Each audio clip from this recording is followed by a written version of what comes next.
Fights in animes are always great.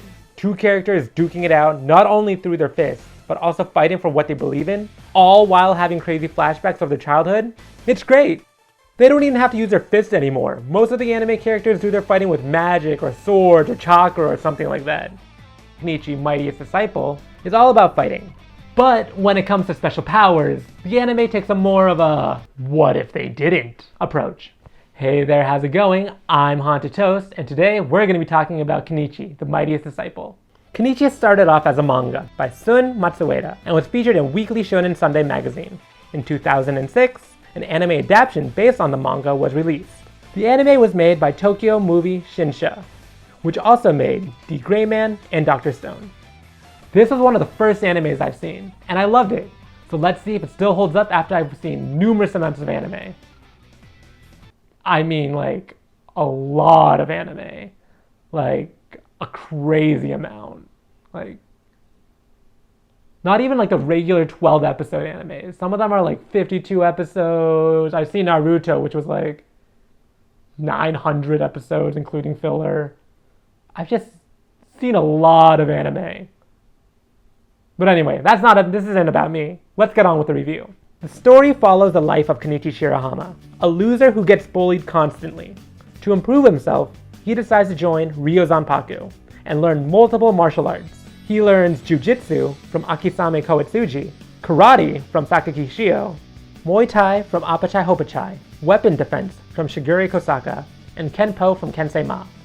With his newfound skills, Kenichi decides to use his abilities to become a silent hero only to appear when needed. His friend Nijima, on the other hand, has other plans. Nijima spreads rumors about Kenichi, making him a target among numerous fighters, and creates a gang known as the Shinpaku Alliance, where he and Kenichi are the heads.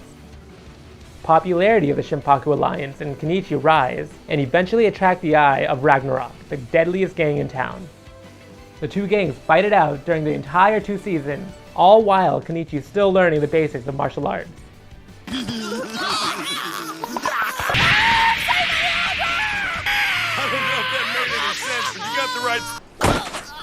Or dies trying. The plot and story of this anime, it's nothing special. You could watch a different version of this in any other show. A typical plot of Kenichi consists of enemies fighting Kenichi, enemy is stopped, Kenichi reflects, masters give him advice, the same situation happens, Kenichi is afraid but remembers the master's advice, Kenichi wins. Something like that. A lot of the elements in this anime you can find in other shonen anime, but that doesn't mean this anime is bad. Kenichi has a good balance between comedy and action. Although this is an anime focused on fighting, there are many slice-of-life moments in which characters just interact with one another. Even with a generic plot, it's the author's own take on the plot that makes it unique. The action in the show is again very typical. These characters don't have special powers, so most of the animation relies on punches and kicks. This could get pretty repetitive and boring.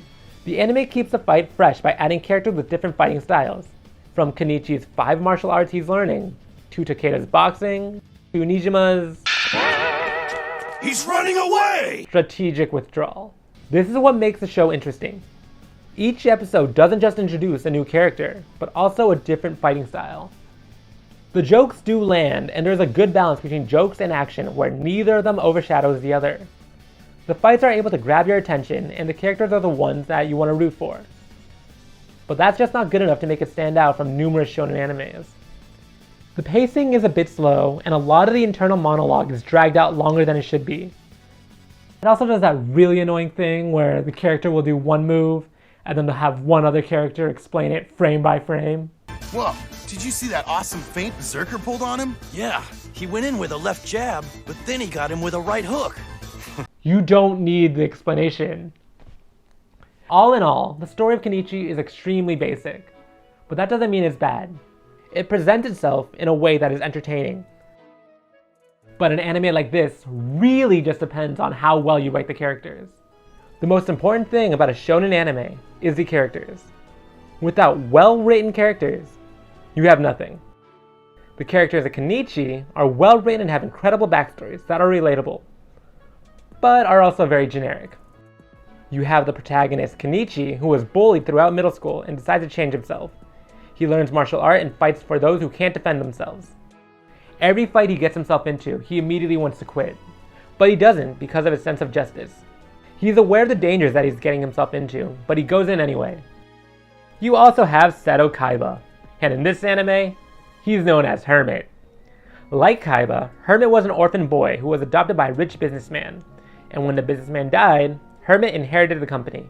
After suffering a tragic event and being strong-armed into signing away the company, Hermit developed a strong sense of distrust and never trusted anyone again. He learns martial arts to increase his own power so that he won't have to rely on anyone else in the world. And then there's Miyu, the daughter of the JoJo. Having trained with her grandfather, Miyu also plays the role of Deus Ex Machina, or the one who beats everyone up when Kenichi can't. She's a skilled martial artist and a love interest, because what anime is complete without a love interest? And then there's him, Nijima. Nijima is Kenichi's childhood friend and co-founder of the Shinpaku Alliance. Unlike everyone else in Shinpaku Alliance who fights for their own version of justice, Nijima fights for power. His goal is to use the Shinpaku Alliance to rule the schools and later, the world. He is a conniving, manipulative, weak character who uses his brain to get out of situations. He's the exact opposite of every character in the show, and that makes him the best. Nijima is able to play as a devil's advocate and provide different viewpoints of characters' ideals. At the same time, his unique style of running away and trickery creates a perfect environment to either show how strong their opponent is or create a funny scene. Nijima is definitely the character in which everyone hates, but without him, this anime would be very dull. And then there's everyone else. The other characters are mostly background characters. They have their own moments to shine with their own 2 to 3 episode arc, where they explain the character's backstory and motivations. And then after that, they're mostly used for exposition and comedic effect, which definitely works in favor of the anime, as it focuses on the bond that the Shinpaku Alliance has. Kenichi, History's Mightiest Disciple, is great anime for those entering into the world of anime. It has an interesting plot with a great cast of characters that you want to root for. There are a lot of things that compared to other shonen animes, this show does better, but it's still very cliche and has not aged well throughout the years. All in all, I'll give the show a 7 out of 10. It's good and very entertaining, but it's nothing special. And that's my review for Kenichi, History's Mightiest Disciple. It was a really good show. I liked it a lot. You know, it's really fun to go back into like those old animes that I used to watch a long time ago. You know, I might do that more with other animes, you know, because like I said, I've watched a lot of animes. I might do Tokyo Majin. I can already tell you though, that one's just going to be bad because even back then I didn't like the anime. It was just, yeah, that one sucked. What else did I watch? I never watched Yu-Gi-Oh! I was more into Pokemon.